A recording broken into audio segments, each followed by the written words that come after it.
रूपसा भाव लक्ष्य राठाव स्मशानीचा रडती रात्रंदिवस काम क्रोध माया म्हणती हाय हाय यम धर्म प्रस्तुत सेवेकरता निवडलेला अभंग जगद्गुरु तुकाराम महाराज यांचा 6 कडव्याचा अभंग आहे। या अभंगातून तुकाराम महाराज मला श्री गुरु कृपा झाली आणि त्यामुळं माझं मला ज्ञान झालं आणि ज्ञान झाल्यामुळं शरीर प्रेतासारखं दिसू लागलं आणि महास्मशानाकडे माझं लक्ष लागलं असं पहिल्या कड्यात म्हटलं आहे। त्यामुळं काम क्रोध माया त्यांना कोणी आधार राहिला नाही, त्यांना कोणी आश्रय राहिला नाही म्हणून रडू लागलेले आहे नाही। आणि यम धर्म म्हटला की आपलं एक गिऱ्हाईकच निघून गेलं असं दुसऱ्या कड्यात म्हटलेलं आहे। पुढं महाराजांनी म्हटलं वैराग्य रूपी गौऱ्या शरीराला लागल्या आणि ज्ञान अग्नी त्या शरीराला लागला असं तिसऱ्या कड्यात म्हटलेलं आहे।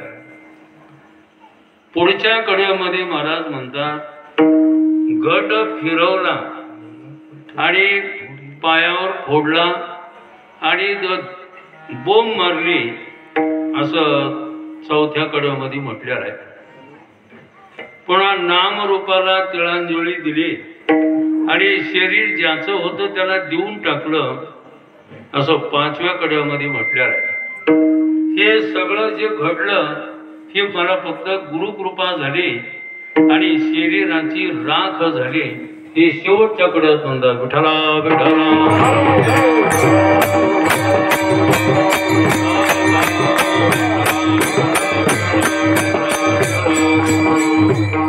अभंगावर काही बोलण्यापूर्वी आजचं हे जे कीर्तन आहे आपल्या गावातल्या महान भगवत भक्त आपल्या गावातल्या महान भगवत भक्त सौ कैलासवासी राधाबाई बरोबर सौ कैलासवासी राधाबाई यांचं दीर्घ आजारानं निधन झालेलं आहे आणि त्या निमित्तानं हा कार्यक्रम या ठिकाणी ठेवला गेला।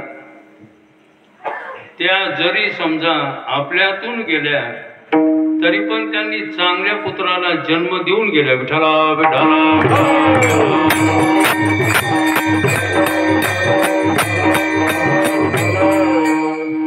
त्या जरी आपल्यामधून गेलेल्या असल्या तरी पण एक चांगल्या मुलाला जन्म दिलेला आहे आणि म्हणून महाराजानं किंवा निळोबाराईनं आई वडिलाला धन्यता दिलेली आहे। आपुल्या हिता जो अशी जागता धन्य माता पिता तयाची असे जे काय ज्ञानवान विचारवान पुत्र ज्यांच्या कुळामध्ये जन्माला येतात ज्यांच्या पोटी जन्माला येतात महाराजांना त्यांना धन्यता दिली। निळोबाराईचं देखील कडवं आहे धन्य त्याची माये तया प्रसवली ज्यांची निष्ठा जडली विठ्ठल नामे विठ्ठला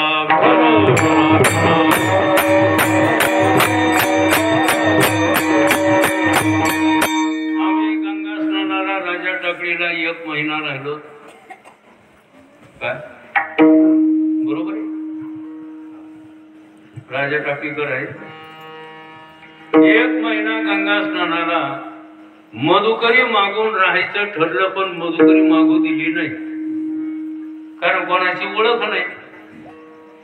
मग आता खाण्यापिण्याचं म्हणलं मधुकरी मागून आपण राहायचं 1-2 दिवस त्या संस्थांमधले महाराज त्यांना जेवणाची सोय केली आणि मग पुढं गावातल्या मंडळीनं ओळख नसताना 1 महिना 3 टाइम आमरस खायला भेटलं आणि त्या महिन्याच्या कालामध्ये त्यांचेच असणारे सुपुत्र आसाराम महाराज त्यांचे ते राजा टाकडीला आले आणि त्यांनी जवळजवळ 15 ते 3 वराच्या पुढे सानिध्यामध्ये राहिले, येणं जाणं किंवा राहणं, आणि त्यामधूनच पुढं मग त्यांचेच बंधू अवधेशानंद महाराज. आता यांचं शिक्षण चांगलं झालेलं होतं, पण इकडं ते कुळ शुद्ध असल्यामुळं त्यांच्या अंतःकरणामध्ये सद्भावना निर्माण झाली आणि चारठाणला जवळजवळ 4-5 वर्षे राहिले आणि ते आज आपल्यामध्ये स्वामी झाले. विठ्ठला विठ्ठला.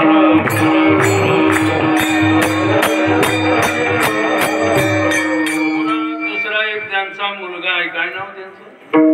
तुकाराम. हा, तुकाराम. ते पण सत्वगुणी, आई वडील सत्वगुणी असल्यामुळं त्यांचे मुलं देखील सत्वगुणी निघालेले.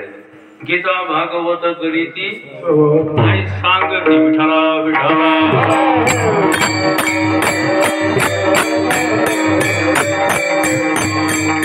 नुसतं गीता भागवत करीती श्रवण नाही, तर गीता भागवत सांगती अशा पद्धतीनं ज्यांच्या पोटी जन्म घेतला त्यांचा आज या ठिकाणी निधन झालं आणि म्हणून हे कीर्तन ठेवण्यात गेलं. आता त्यांचं माझ्यावर नितांत प्रेम. आपण नेहमी येत होतो ना पहिल्या 1-2 दिवस या ठिकाणी मुक्कामाला राहणं आणि त्या प्रेमानं खाणं पिणं बोलणं गोड. त्यानं माऊलीची एक ओवी त्या ठिकाणी बसू शकते बघा. साचा आणि मवाळ मितले आणि रसाळ शब्द जैसे कल्लोळ अमृताचे. त्यांचं बोलणं त्यांचं वागणं आता ऐकण्यात आलं. एवढा जरी आजार असला पण पतीला आणि सुनाला कधी त्रास दिला नाही आणि मला असा त्रास झाला असा कोणाला पण त्रास दिला. अशा पद्धतीनं ज्यांनी आपलं जीवन व्यतीत केलेलं आहे त्यांच्या निमित्ताने हा कार्यक्रम आहे. विठ्ठला विठ्ठला.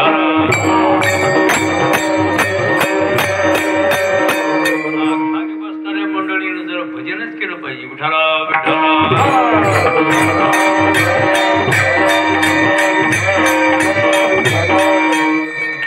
आणि पुन्हा कोणी वारकरी आले, कोणी महाराज आले, कधीही नकार नाही, कधीही होकारच. ज्याला जेवण म्हणलं जेवण, चहा पाणी म्हणलं चहा पाणी, किंवा सोप सुपारी काय असेल तर या पद्धतीनं आदरात तिथे करायचं. म्हणून असं ज्यांनी आपलं गोड जीवन व्यतीत केलेलं आहे त्यांच्या निमित्तानं हे कीर्तन. आणि हे आदर्श काही गोष्टींना काही आपणही घेतला पाहिजे. पुरुषानं म्हणा महिलांना म्हणा अशा पद्धतीनं आदर्श घेऊन आपलं जीवन जगलं पाहिजे. विठ्ठला विठ्ठला विठ्ठला. कारण तुम्हाला कल्पना आहे, शरीराची जर गोष्ट सोडा, गोष्ट ध्यानात ठेवा. शरीराची जर गोष्ट ध्यानात बाजूला ठेवा, पण गेलेला दिवस पुन्हा परत येत नाही. काय मते? गेलेला दिवस पुन्हा परत येत नाही. दुसरा दिवस येईल पण गेलेला दिवस नाही. विठ्ठला विठ्ठला. बरं, गेलेला दिवस कधी परत येणार नाही? होय, अहो गेलेला दिवस कधी परत येणार नाही. काय होत? हा, कधीच. बर, गेलेला श्वास कधी परत येणार आहे? कधी. आणि हे माणसानं विसरता कामा. बर, गेलेला शरीर परत कधी येणार आहे? कधीच नाही, कधीच नाही. हा आनंद पुन्हा कधीच नाही. विठ्ठला विठ्ठला.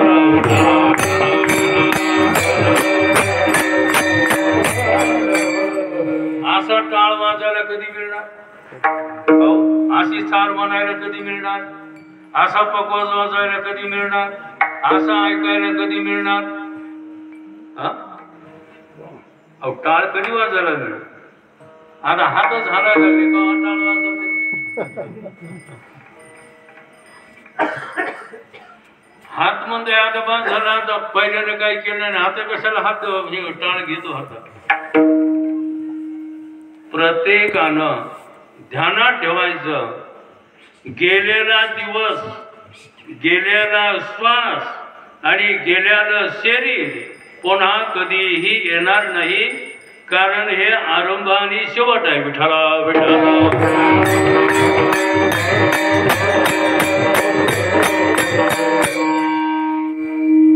जन्माचा शेवट आणि जन्माचा आरंभ या जन्माचा शेवट याच देहामध्ये करता येतो आणि याच देहात पुढच्या जन्माचा आरंभ करता येतो काय करायचं ते ठरवा शब्द लक्षात आला ना हा जन्म संपवायचं म्हणलं तरी याच जन्मात आणि पुन्हा जन्म घ्यायचं जरी म्हटलं तरी याच देहामध्ये पुन्हा नाही ठरवलं तरी नाही म्हणून असा महत्वपूर्ण आपल्याला हा देह मिळालेला आहे विठ्ठला विठ्ठला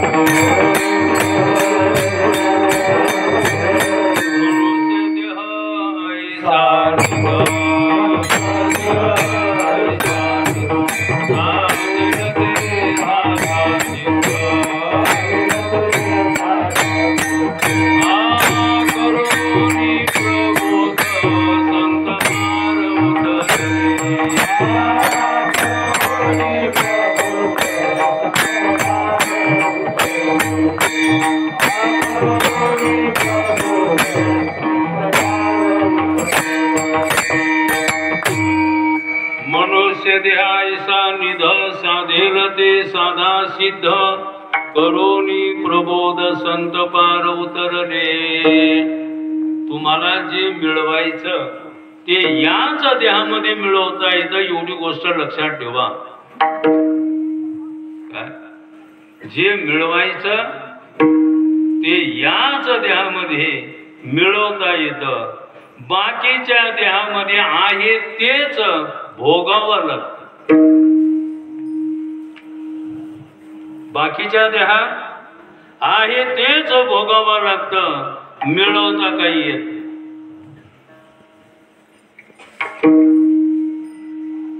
मिळवण्याचं माध्यम मनुष्य देह आहे आणि भोगण्याचं माध्यम पशुआदी योनी आहे विठ्ठला विठ्ठला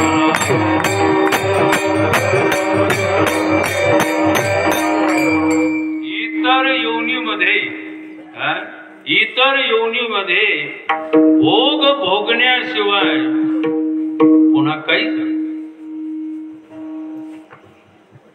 भोग एक भोग भोग एक भोग याच्यापेक्षा पुन्हा नवीन असं काही करता येतच नाही पण मनुष्य देह असा काही आहे जे मिळवायचं ते या मनुष्य देहामध्ये मिळाल्या जातं ही गोष्ट लक्षात ठेवा जे मिळवायचं ते या देहामध्ये मिळवता येतं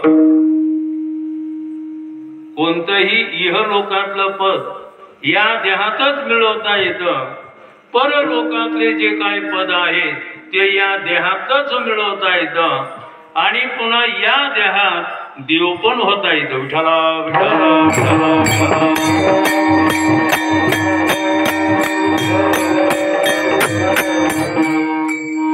भजन केलं पाहिजे भजनच कोणी करत नाही कोणाला वाटत हे जुनं आहे म्हणून कशाला करायचं भजन असं आहे का विठ्ठला विठ्ठला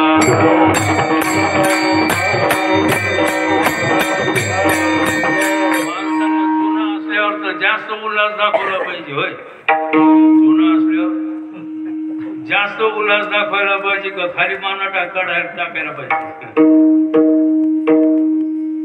उलट जास्त उल्हास दाखवायला पाहिजे नाही बाबा अरे हो आपले जुने महाराज असो भजन केलंच पाहिजे विठ्ठला विठ्ठला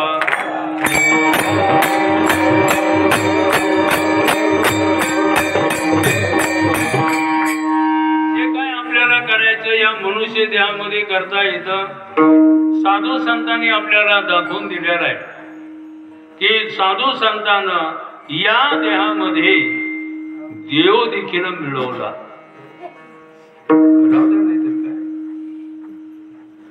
आम्हाला स्वरच कळत नाही, त्याची गरज नाही. एक जण म्हण बर का बुवा, मला काय म्हणले, पप्पाच किती मध्ये लावायचं. आता हे उगा आपलं बाहेरचं मोठेपणा दिसत, त्याच्याने ते मध्ये पप्पाच किती मध्ये लावायचं. त्याला म्हणलं किती मध्ये लाव, ते म्हणजे असं कसं काय म्हणायचं. म्हणलं स्वर जातच नाही. स्वर का जात नाही, स्वर कळतच नाही तर जाण्याचा प्रश्नच नाही. विठाला विठाला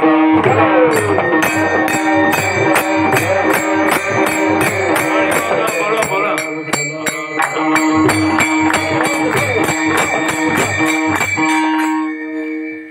देव होता येत, जर साहेब होता येतं तर मग देव का होता येणार. साहेब होता येतं ना, हो साहेब होता येतं ना, महाराज होता येतं. आता पाहता पाहता आपल्या गावात स्वामी झालेच ना, पाहता पाहता स्वामी झाले, तुमच्या डोळ्यात देखत झाले. बरोबर आहे, तुमच्या डोळ्यात देखतच ते स्वामी झाले, पण तुम्ही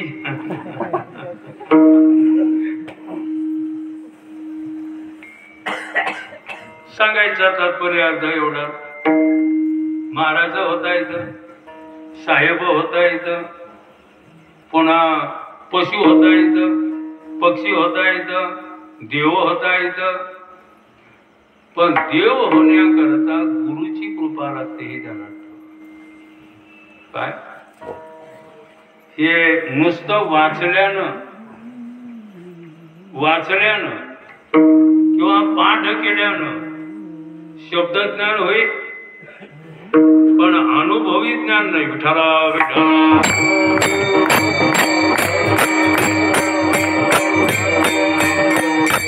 वाचल्यानं आणि ऐकल्यानं, त्याचप्रमाणे अभ्यास केल्यानं, पाठपठांतर केल्यानं शब्दज्ञान होईल, पण अनुभवी ज्ञान होत नाही. आणि गुरुच्या कृपेनं अनुभवी ज्ञान होत असत. अनुभवी ज्ञान कशाला म्हटलेलं आहे, महाराजांचं एक प्रमाण आहे. हे ज्ञान हे अज्ञान या दोहीशी जाणे ते निज ज्ञान, ही अंगी जया पानले कोण तोची नित्य मुक्त. विठला विठला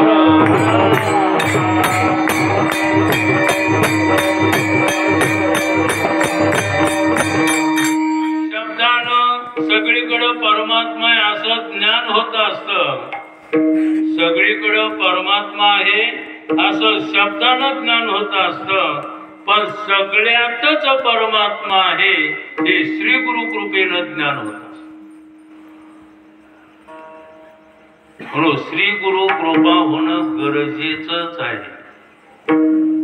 तुकाराम महाराजाला माघ शुद्ध दशमीला गुरु कृपा झाली. विठला विठला गुरु राये कृपा मज केले,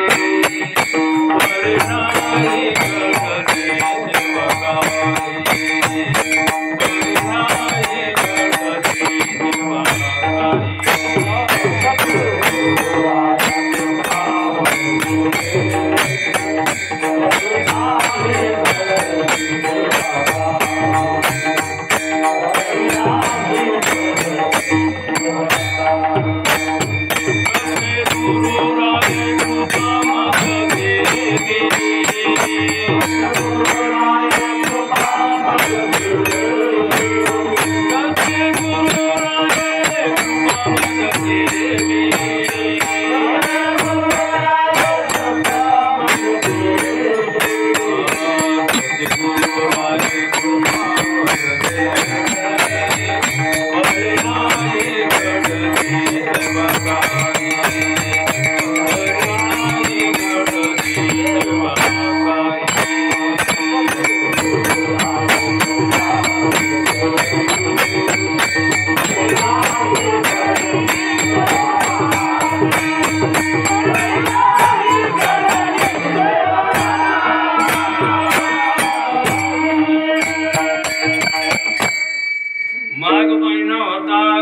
पौर्णिमेचा दिवस होता आणि महाराजावर महाराजावर कृपा केली. माघ शुद्ध दशमी पाहुणी गुरुवार केला अंगीकार तुका म्हणे. महाराजावर गुरुची कृपा झाली. तुम्ही म्हणता गुरु कृपा झाली कशावरून? कोणी म्हणतं आमच्यावर महाराजाची कृपा झाली, आमच्यावर महाराजाची कृपा झाली, आमच्यावर महाराजाची कृपा झाली. म्हणे कशावरून महाराजाची कृपा झाली? म्हणे शेत नव्हतं शेत झालं, घर नव्हतं घर झालं, पुन्हा शहर मध्ये काही राहणार नव्हतं शहर मध्ये झालं. ही गुरुची कृपा आहे. एक सांगा, ही गुरुची कृपा का तुमच्या अदृष्टाची कृपा आहे? ही कोणाची कृपा आहे? अदृष्ट. आणि गुरुची कृपा झाली कशावरून समजा? ही गुरुची कृपा खरं सांगायचं का तुमची भावना आहे, तुमची भावना आहे. आणि म्हणून वाटतं की महाराजामुळं झालं, गुरुमुळं झालं, पण त्याला अदृष्टाची जोड असते. गुरुच्या कृपेनं होत नाही असं नाही, पण त्याला अदृष्टाची देखील जोड लागते. व्यवहारामध्ये म्हणे काय म्हणे माहिती? एका हातानं टाळी, काय म्हणे? एका हातानं टाळी वाजते का? केवढाही जर समजा बुद्धिवान असला, एका हातानं टाळी वाजते, दोन्ही हात लागते. समजा भांडणं झाले, कस काय भांडणं झाले ते एकमेकाचं सांगते आणि दोन्हीचं खरं वाटत. पण खरं एकाच असतं, दुसऱ्याचं नसतं. पण ते बनवाबनी करून सांगत. मग तुमच्या आमच्या सारख्या मध्ये तसं नाही. त्याचं काहीतरी असं नसतं, कारण एका हाताने टाळी वाजत. तसं जे काय आपल्याला मिळत असतं, एक तर आपला आदर्श असा आणि महाराजाचे शब्द असतात, विठ्ठला विठ्ठला.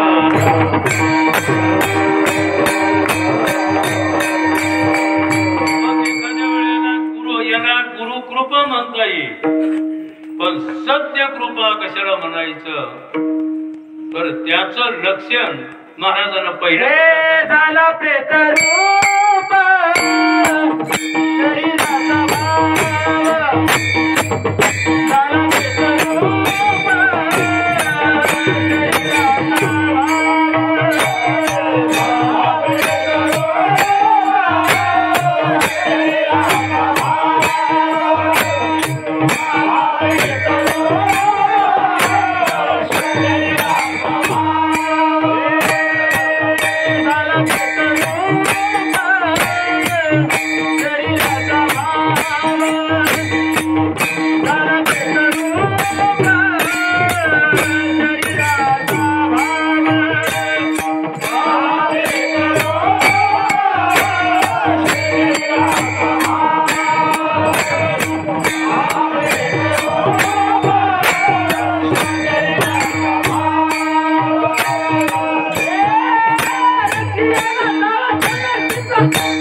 शरीराचा भाव.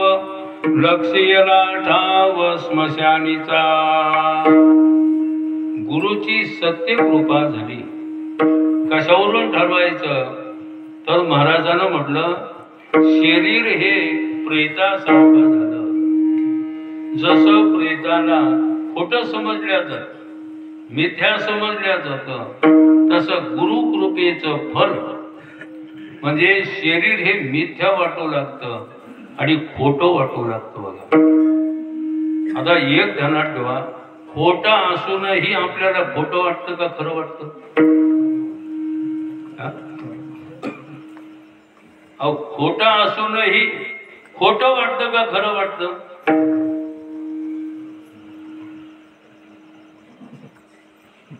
काय वाटतं? खरं वाटतं. पण खरं खरं वाटत असलं तरी खरं आहे का? अहो खरं वाटत असलं तरी खरं आहे का? माणसं पुन्हा बोलून शरीराचं काय खरं आहे? विठाला विठा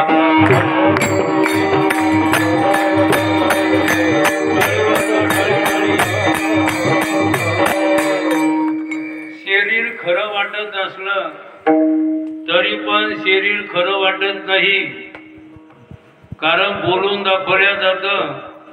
पण माणसं पुन्हा विसरते तर खरं वाटतं.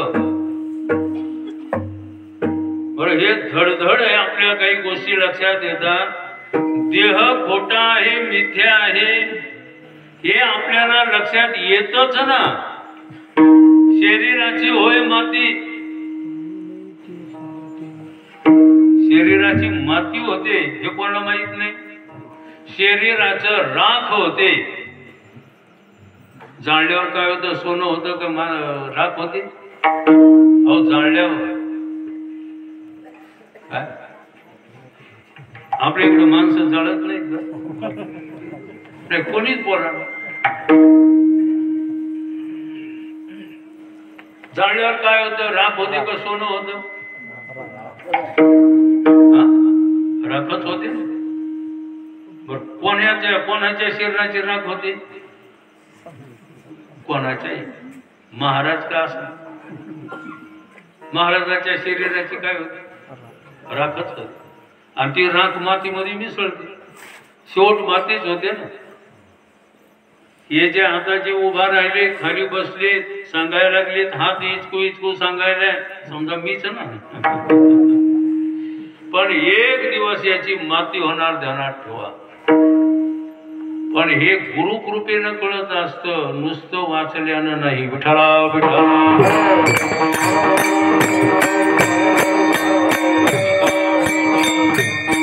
काय तर मग वाचल्यानं काय होत असतं माहिती? ब्रह्म सत्य काय? ब्रह्म सत्य जगन मिथ्या जीव ब्रह्मैव न परा. असे प्रमाण दिल्या जाते, असे प्रमाण दिल्या जाते.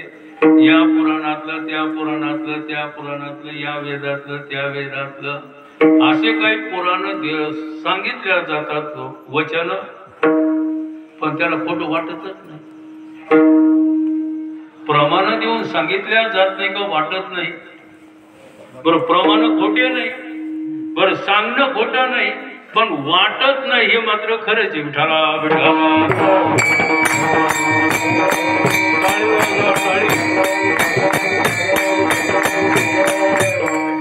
एक दिवस हा शब्द तुम्ही विसरू नका. या शरीराची माती होणार, म्हणून शरीर काही खरं नाही. शरीर हे प्रेतासारखं आहे, हे गुरुकृपेनं कळत असतंय. जरा महाराज म्हणतात, झाला प्रेत रूप शरीराचा भाव. मग जर शरीर हे तुम्हाला प्रेतासारखं दिसायला, म्हणजे प्रेत दिसायला, मग तुम्ही काय केलं? लक्ष याला ठाव स्मशानीचा. मग आमचं मशानाकडे लक्ष असायला लागलं. मसन वाटा अंती जाणे मसनवटी. मग मसन आपला ठिकाण कोणतं माहिती? आपला नाही बरं का, हे ध्यानात ठेवा. आपला नाही, आपल्या शरीराचा ठिकाणा काय? आपल्या शरीराचा ठिकाणा मसन वाटा आहे. आणि आपला ठिकाण कोणाला? विठाला विठाला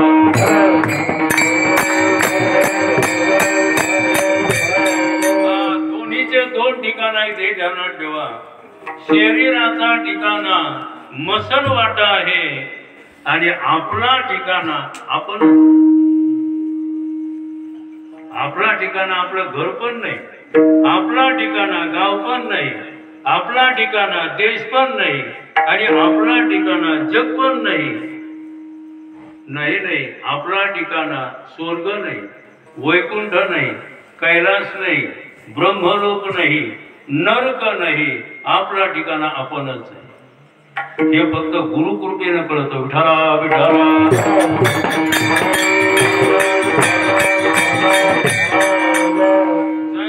जे गुरुकृपा असंही प्रमाण आहे. गुरुकृपेनं कळत असतंही ध्यानात. मग शरीराचा ठिकाणा मसन वाटा आणि आपला ठिकाणा आपण. म्हणून महाराज म्हणतात लक्ष याला ठाव स्मशानीचा. स्मशान दोन आहे. शरीराला ज्या ठिकाणी जाळल्या जातं तेही मसणवाटाच आहे आणि आपण ज्या ठिकाणी स्थिर होतो तेही एक मसणवाटाच आहे. त्याला महास्मशान असं म्हटलं. स्मशान आणि महास्मशान. स्मशानाचे दोन प्रकार केले तरी चालतात. स्मशान आणि महास्मशान. शरीराला ज्या ठिकाणी जाळल्या जातं त्याला स्मशान असं म्हटलेलं आहे आणि आपण ज्या ठिकाणी स्थिर होतो त्याला महास्मशान म्हटलेलं आहे. विठाला विठाला.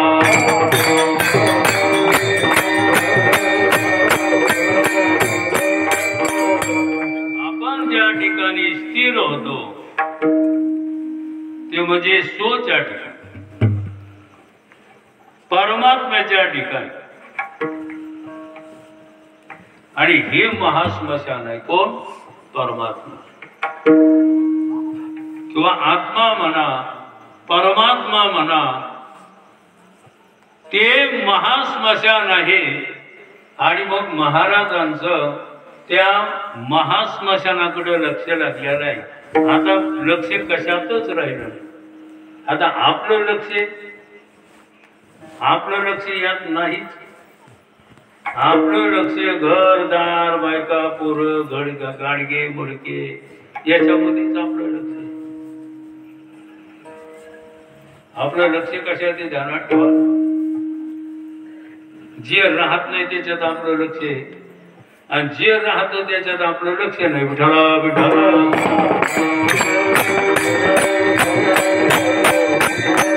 आपलं लक्ष कशाचे रात्रंदिवस.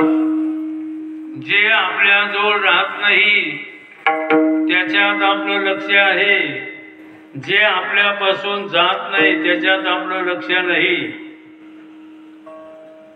शरीर आपल्या जवळ राहत नाही पण शरीरातून लक्ष दुसरीकडे जात नाही. कशावरून? माणसं कंगवान आरसा खिशातच ठेवतात.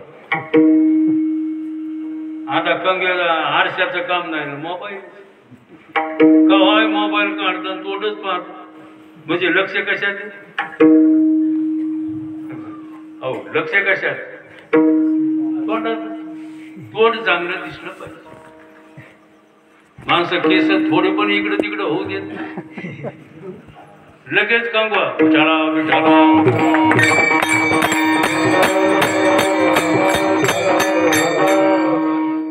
बरोबर आहे. खरे का फोटो? खरे का फोटो? नाही खरे फोटो. मी फोटो थोडंच सांगायचं. खरं हे ध्यानात ठेवा. समजायचं आपलं लक्ष कशात आहे. या शरीर चांगलं दिसण्यातच आपलं लक्ष आहे. आपलं शरीर चांगलं दिसावा एवढ्यातच आपलं लक्ष आहे. आपल्या कुटुंबाचं चांगलं व्हावा एवढंच आपलं लक्ष आहे. आणि आपल्याला मान सन्मान मिळावा याच्यातच आपलं लक्ष लागलेलं आहे. आपलं महास्मशानाकडे लक्ष नाही. महाराजांचं लक्ष देवातच.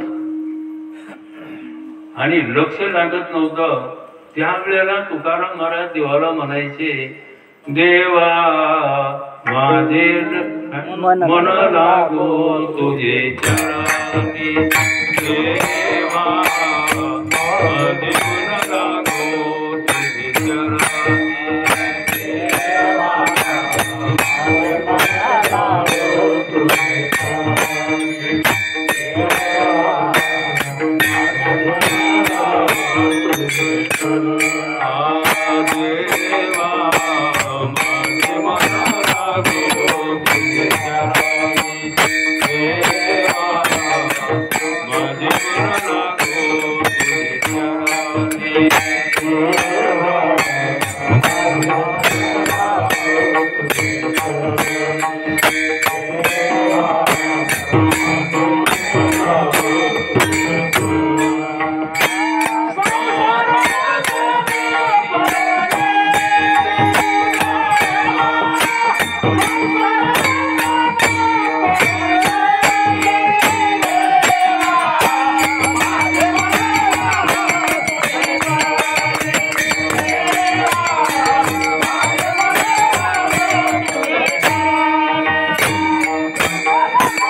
तुकाराम महाराज देवाला म्हणायचे, देवा माझं लक्ष माझं मन तुझ्या ठिकाणी लागू द्या, देवा माझे मन लागो तुझे चरणी. असं कधी आपण देवाला म्हणतो?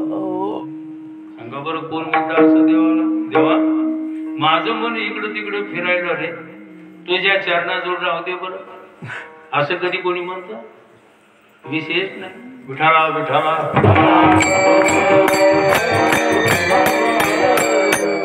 आमच्या सारख्याचा विषय नाही, तुमचा तर विशेष नाही. आमच्या सारख्याचा विषय.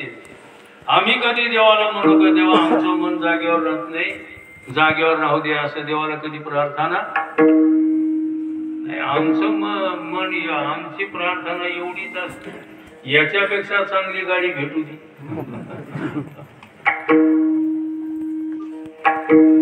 कशाचं मन ध्यानात ठेवा. आपलं मन देवाजवळ लागलं पाहिजे. आपलं मन जडाच्या ठिकाणी राहिल्यानं जन्म मरण चुकणार नाही. आपलं मन चेतनाच्या ठिकाणी लागल्यावर जन्म मरण राहणार नाही. विठ्ठला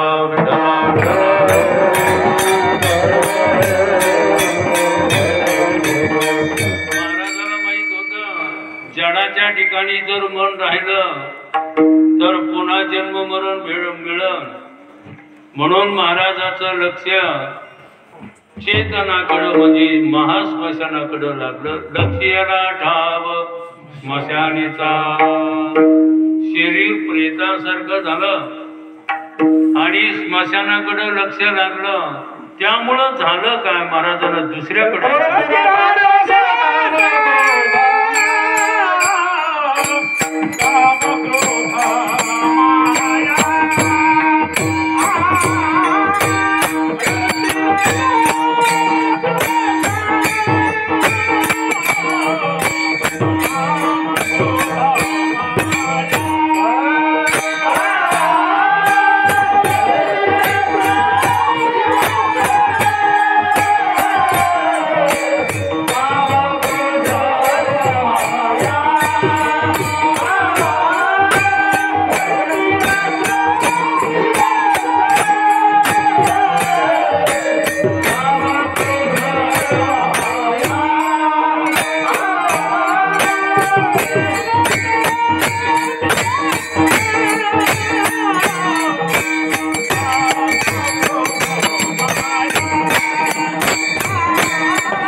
नैमित्तिक मिथ्या वाटू लागलं, स्मशानाकडं लक्ष लागलं आणि म्हणून हे जे काही काम म्हणा, क्रोध म्हणा, लोभ म्हणा, हे विकार म्हणा किंवा हे जे माया म्हणा, यांना आधारच राहिला नाही. हे निराधार झाले. निराधार जसं लहान मुलाला जर मायबाप राहिले नाही तर मुलगा कसा होतो? निराधार. म्हणजे त्याला कोणाचाच आधार. त्या विकाराला देखील आधार लागतो. कारण विकार हे आधाराशिवाय ते आपला प्रताप दाखवतच नाही. कारण हे आपल्यामुळंच हे बळवान होत असतात आणि आपल्याला मातीत घालतात. हे विकार सामान्य समजू नका. आणि त्या एकापासूनच दुसऱ्याची उत्पत्ती आहे. कामापासूनच क्रोधाची उत्पत्ती आहे. कामापासूनच लोभाची उत्पत्ती आहे. तुम्ही म्हणता असं कसं म्हणायले? समजा काम पूर्ण झाला, लोभ होतो आणि काम जर पूर्ण झाला नाही तर क्रोध निर्माण होतो. विठ्ठला विठ्ठला.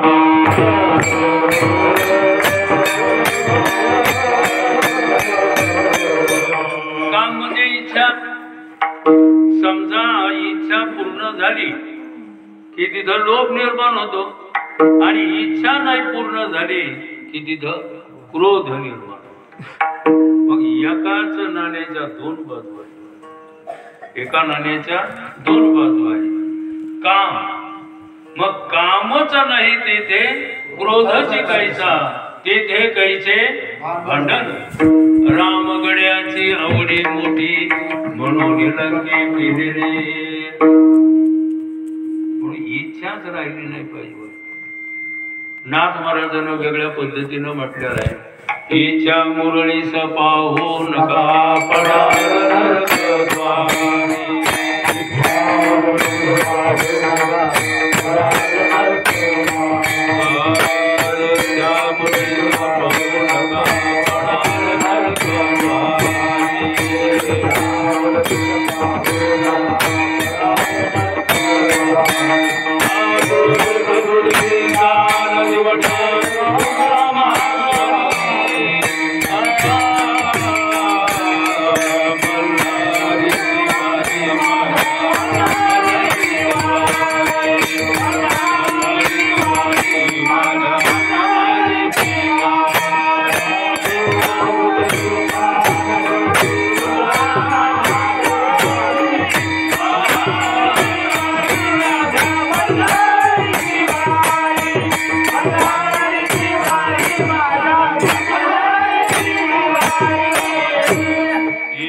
बोध उदरी ज्ञान दिवटा उजळा महा. इच्छा नाही तर काही नाही. इच्छा नाही तर काही नाही. इच्छा आहे तर सगळं आहे.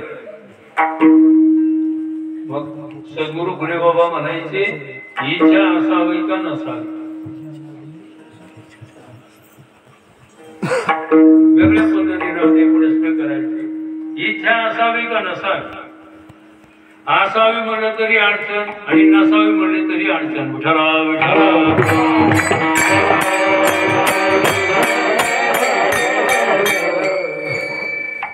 इच्छा, समजा कल्पना करा, पत्ते खेळण्याची इच्छा असावी का नसावी? असावी. बरं आहे. मग काहीच्या मनासारखी गोष्ट झाली. काहीच्या मनासारखी. बरं झालं महाराजच मध्ये राहत. आणि काय काय माणसं जे काही वेगळं आहे का त्याच्या लगेच विचारामध्ये येतात. महाराजच म्हणजे कोणाचे मायबाप, कोणाचे गणगण दिले. सकाळी तो वेगळं काढू. विठ्ठला विठ्ठला.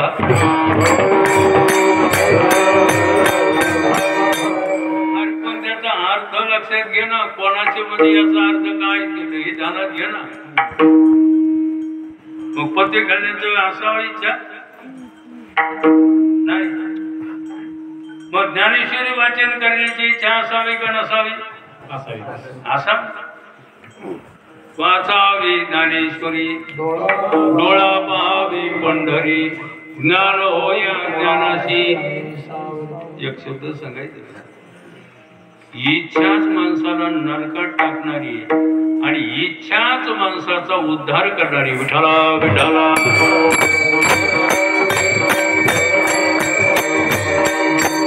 इच्छा नरकामध्ये टाकणारी. इच्छा म्हणालीचा पाहू नका, पडाल नरकात. आणि इच्छेनच माणसाचं कल्याण होतं. परमात्मा प्राप्तीची इच्छा त्याला माणसाचं कल्याण. विषय आपला एवढा चालला. इच्छा म्हणजे काम, कामना. असा जो काही काम आहे, क्रोध आहे, लोभ आहे, मद आहे, मत्सर आहे, दंभ आहे, हे रडायला लागलेले आहे. माया देखील रडायला लागलेले आहे. कारण त्यांना कोणाचा आधार राहिला नाही. ते निराधार झालेले. कारण चेतनाच्या ठिकाणी राहू शकत नाही आणि जडाच्या ठिकाणी देखील राहू शकत नाही. जड चेतनाच्या संबंधानं ते राहू शकतात, पण इथं जड चेतनाचा संबंध न राहिल्यामुळं ते निराधार झाले आणि रडायला लागलेले आहे. रडती रात्रंदिवस काम क्रोध माया, पुढं म्हणती हाय हाय यम धर्म. विठ्ठला विठ्ठला.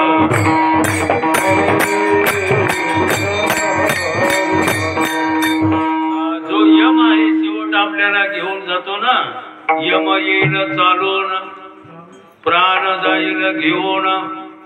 प्रॉर्थ सावता महाराजांचा अभंग आहे. समयाशी सादर होईल, देव ठेवील तैसे राहावे. एक दिवस यम येणार आणि आपल्याला घेऊन जाणार.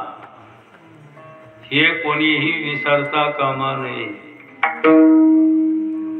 माणसं जसं दारू पिलेले माणसं नशेमध्ये मस्त असतात, तशी आपल्याला एक कोणती तरी नशा आहे आणि त्या नशेमध्ये आपण व्यस्त आहे. त्याच्याने यम येतो आणि घेऊन जाते वेळेला माणसं रडत बसते. आता मोह कसं होईल, आता कसं होईल, शेवट आपलं कसं होईल. मग डोळे उघडते आणि मग मंत्र चालू होतो. आता कसं होईल, आता काय होणार, ठरल्याप्रमाणे होणार. सद्गुरु वैद्य बाबा म्हणायचे ना, कसं होतं, कसं झालं, कसं करू, काय करू, काय कसं होतं, कसं झालं, कसं करू, काय करू. बाबा एकच म्हणायचे, आता काही करू, मी सांगतो तसं कर. काय करायचं, कमराला एक मोठा दगड बांधायचा, आडात विहिरीत उडी नाही टाकायची, समुद्रात टाकायची, म्हणजे पुन्हा काढायचा प्रश्नच नाही. अरे जेव्हा साधू संत सांगत होते त्यावेळेला ऐकत नव्हतं. देवाच्या दर्शनाला जावा, पायरी चढणार नाही. विठ्ठला विठ्ठला.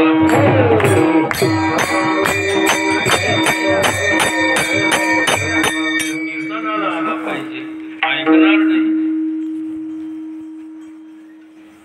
आणि मग म्हणतो होय चला ना आम्हाला तर पंढरपूरला घेऊन जा. माणसं सगळे झालं. काय काय तर पुरं म्हातारे कटाळते मध्ये महाराज हे करीत नाही तर आम्हाला करू देत नाही. एकदा तुम्ही पंढरपूरला घेऊन जाऊ, हा तुमच्यासह आम्ही पैसे देतो आणि महिना 15 दिवस तिकडं त्याला घुमवा.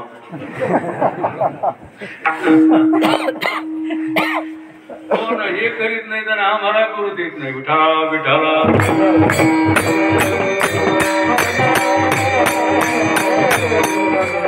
माणसं माजल्यावणी करते तो, कारण तरुणपणाची शक्ती असते. तारुण्याच्या मध्ये तारुण्याचा मद असतो, मस्ती असते त्यावेळेला तो कोणालाच काही समजत नाही. देवाचं वचन असो, संताचं वचन असो, आई वडिलाचं वचन असो, कोणाच्याच वचनाला जुमानत नाही, मनमाने कारभार करत असतो. पण जेव्हा वृद्धावस्था येते त्यावेळेला मात्र तो हताश होतो. आणि मग काय करावं, काय नाही, काही सुधरत. मग यम येतो, घेऊन जातो. यम येईल चालू, प्राण जाईल, समयाशी साधना. प्रत्येकाने लक्षात ठेवा, हे एक दिवस हे आपल्याला सगळं सोडावं लागणार. वियोग होणार, कारण वियोग होता, वियोग आहे आणि वियोग होणार. विठ्ठला विठ्ठला.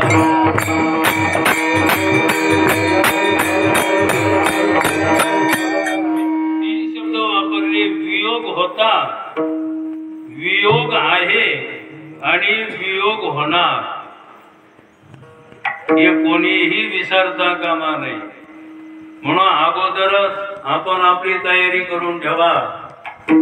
सद्गुरु वैद्य बाबा म्हणायचे, एक जण डोक्यावर ओझ घेतलं आणि निघाला. गाडी सापडल का? अरे निघून गेली, आता काय गाडी सापडल? गाडी स्टेशनला आलेली आहे आणि मग बांधाबांधी करायला. अरे तोपर्यंत तर गाडी निघून जाईल. माणसाला तरुणपणामध्ये परमार्थ सुधरत नाही आणि मग वृद्ध झाल्याच्या नंतर माणसं परमार्थाला लागते. आणि मग अर्ध लक्ष तिकडे आणि अर्ध लक्ष इकडे, सगळीच अवमेळ होतो. पण विषय आपला चाललेला आहे, यम येणार आणि घेऊन जाणार. पण ज्याला ज्याचं स्मशानाकडे लक्ष लागलं त्याच्या हातातलं हे गिऱ्हाईक निघून गेल्यामुळं ते हाय हाय करायला म्हणजे काय करा आता, आपलं गिऱ्हाईकच राहिलं. आणि एक एक असं एक एक गिऱ्हाईक केलं तर मग आपण काय करायचं? माशामारीत बसायचं. काय करायला गिऱ्हाईकच नसते. हे समजा गाजरावाले काय वाले, मग गाजराला जर गिऱ्हाईक नसले हेच खात बसते.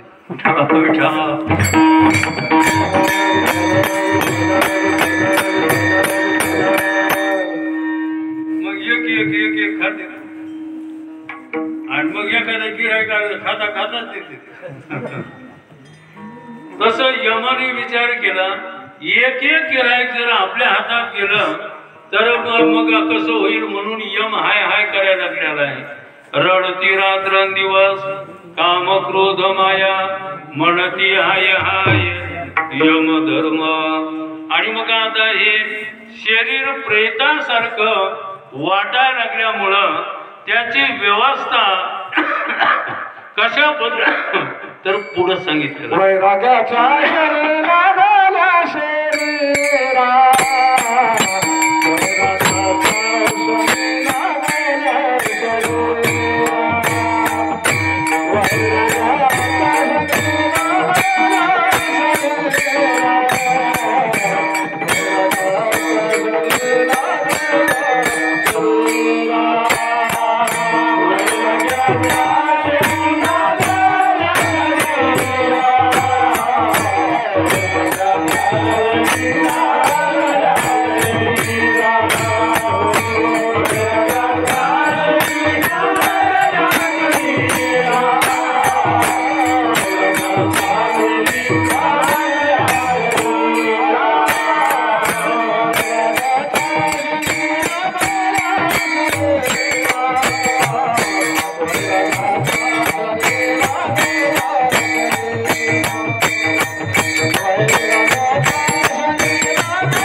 वैराग्याच्या शनी लागल्या शरीरा ज्ञानाग्नी लागला ब्रह्मत्वेशी.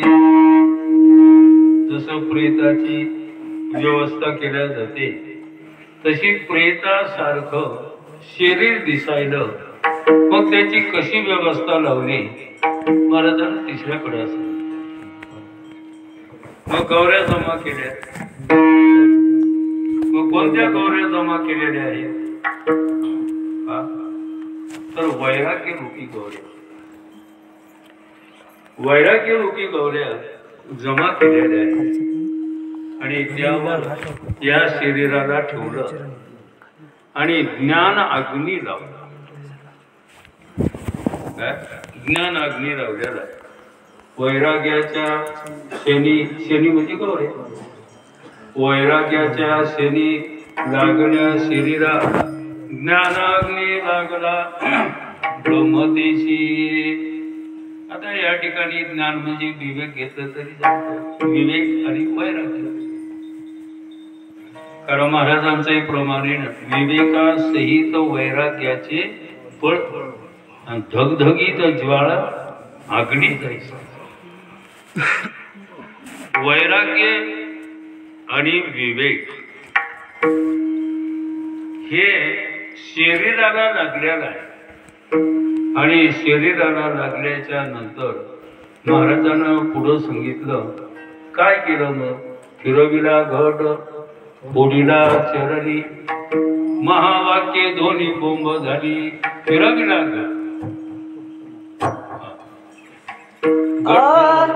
फिरविला घट फिरविला घट फिरविला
या ठिकाणी घट कोणता आहे तर संसार रूपी घट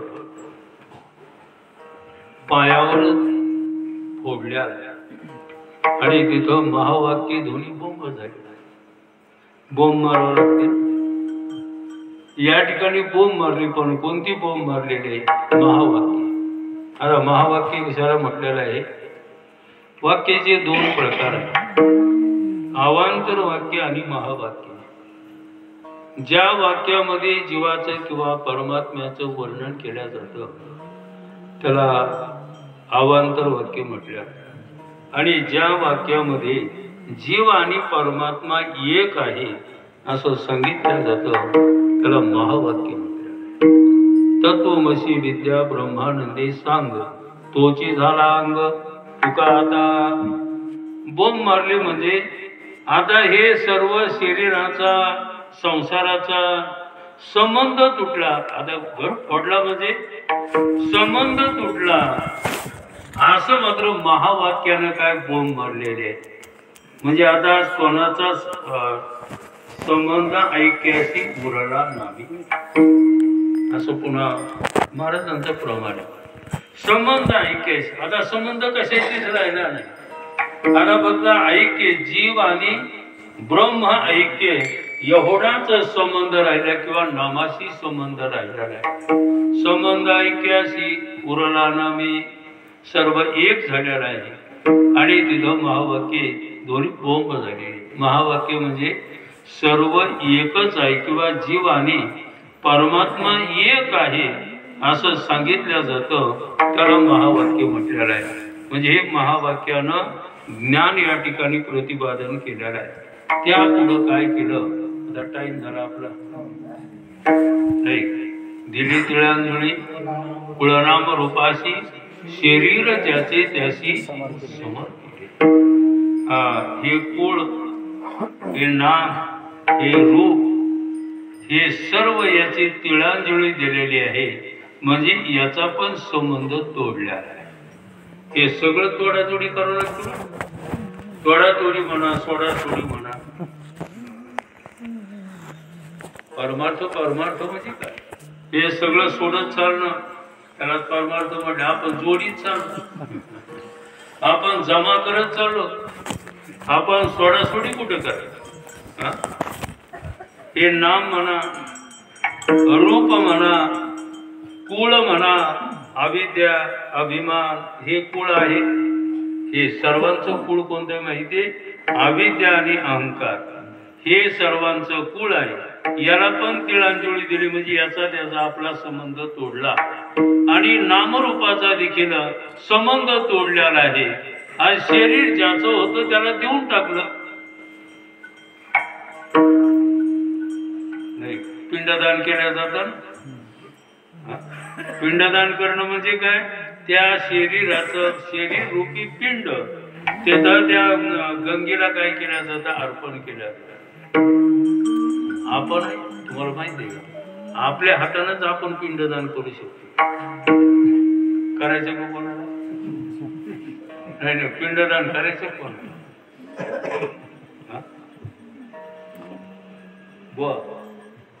पिंडदान करायचं. देहाचं पिंडदान देहालाच पिंड म्हटलेलं आहे ना. आणि अनंत देहाला ब्रह्मांड म्हटलेलं आहे. पिंड देह स्थिती ब्रह्मांडी पसारा हरिविन सारा व्यर्थ ब्रह्म.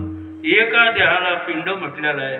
अनेक देहाला ब्रह्मांड म्हटलेलं आहे. मग असं जे काय पिंड आहे या पिंडाचं आपण अर्पण करतो. पण गव्हाचा पिंड तांदळाचा पिंड किंवा जवाचा पिंड जव असतात त्या जवाचा देखील पिंड केल्या जातात. पुन्हा तांदळाचाही पिंड केल्या जातात आणि गव्हाचे देखील पिंड केल्या जातात. आणि ते आपण तिथं अर्पण करतो मंत्राच्या साह्याने. पण हे देहरूपी पिंड आपण पण देखील अर्पण करू शकतो. ते डासाळा आहे तिथं सोपनराव आणि नागोराव गजमल म्हणून ते पोरायला बोलले आमचा दिवस आम्हालाच घालायचा. तुम्ही काय काय किती खर्च करता सांगा. आमच्या द्या मुले आम्हाला पैसे दे. पोरायकडून घेतले पैसे आणि तिथं दान धर्म करून टाकला. तुमचं काय खरंय म्हणजे आमचं काय दिवस घालता हे काय खरंय. पोराय देखत आपल्या देहाचा देखील आपण समर्पण करू शकतो. समर्पण करणं म्हणजे काय. शरीर ज्याचे त्याशी ज्याचा आहे त्याला दिलं आपण मोकळे होतोच ना. समजा एखाद्यानं सोनं आपल्या जवळ ठेवायला दिलं, ते सांभाळण्याकरता माणसाला झोप येत नाही. नाही बाई तुमचं तुम्ही घेऊन जा बरं. आणि ते त्याचे त्याला दिले की आपण निवांत होतो. आता झोपला देऊ आज मला 15 दिवस झोपच नाही, कारण वस्तू दुसऱ्याची आणि आपल्याजवळ सांभाळायला आहे. आता देऊन टाकलं आता निवांत. तसं आपल्यालाही जर निवांत व्हायचं असेल तर ज्याचा आहे त्याला देऊन टाका. कारण शरीर कोणाचं आहे, शरीर ज्याचे त्याशी समर्पिले. शरीर कोणाचंही माहिती, 5 भूताचं शरीर आहे. 5 भूताचं शरीर 5 भूताचं आहे असं समजणं म्हणजे हे 5 भूताला देऊन टाकणं. विठाला विठाला विठाला विठाला. शरीर ज्याचे त्याशी समर्पिले. आणि महाराजांना शेवटच्या कडे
रक्षा झाली आपोआप उजळला दीप गुरुकृपे. गुरुकृपेनं काय होतं, गुरुकृपेनं काय होत नाही. अमृत अनुभवाचं 2रं प्रकरण वाचा आणि मग आपल्या लक्षात येईल गुरुकृपेचा काय प्रताप आहे, गुरुकृपेची काय ताकद आहे. बोधचंद्राची कळा विखुरले हाती एक वेळा, कृपा पुनिवर वेळा करी जयाची. जसं चंद्राच्या कळा विखुरलेल्या असतात आणि त्या पौर्णिमेला जसं एकत्र येत, त्याप्रमाणे आपल्याही 16 कला म्हणजे 16 तत्व एकत्र आल्याच्या एकत्र गुरुकृपेनं येतात. त्यावेळेला बोधरूपी सांगत मात्र अंतःकरणामध्ये निर्माण होतं आणि त्यामुळं काय होतं, महाराज म्हणतात रक्षा आपोआपच होतात. म्हणजे दृढ मिथ्या तो निश्चय आपोआप होत. रात होती म्हणजे काय, गुरुकृपेनं हे सर्व मिथ्या आहे असं दृढ निश्चय होत असत. आणि दृढ निश्चय झाल्याच्या नंतर शरीर हे प्रेतासारखं दिसू लागतं असं महाराजांनी पहिल्या कड्यात म्हटलं.